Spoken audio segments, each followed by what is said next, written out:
Gospel of the Day, according to St. Mark 1:1-2. And he left there, and went to the region of Judea, and beyond the Jordan.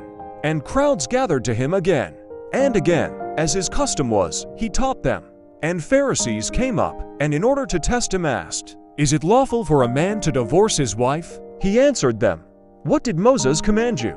They said, "Moses allowed a man to write a certificate of divorce, and to put her away." But Jesus said to them, "For your hardness of heart, he wrote you this commandment. But from the beginning of creation, God made them male and female.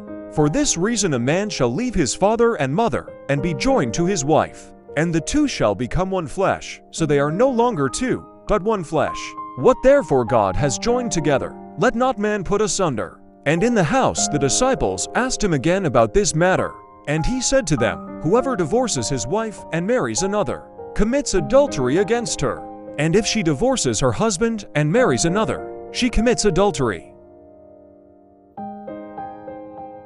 Observe how different people approached Jesus. The crowds came to listen, showing their faith, while the Pharisees arrived to challenge him out of jealousy, trying to trap him with difficult questions. They weren't sincere and aimed to discredit Jesus by finding faults, but he answered them perfectly. Jesus clearly taught that marriage should last forever. He said, "What God has joined together, no one should separate." He added that divorcing and remarrying leads to adultery. Those who have divorced should reflect on Jesus' words and work with the church to evaluate their marriage. The ways the crowds and Pharisees approached Jesus also teach us important lessons about communicating with God and each other, especially in marriage. Think about how you communicate. When conflicts arise, how do you handle them? How do you share your concerns with your spouse? The crowd sought to strengthen their faith, while the Pharisees looked for mistakes. It's unwise to approach Jesus with traps, just as it's unwise to approach others, especially your spouse, to catch them in errors. Consider if you approach others with an open heart, seeking to understand and resolve issues,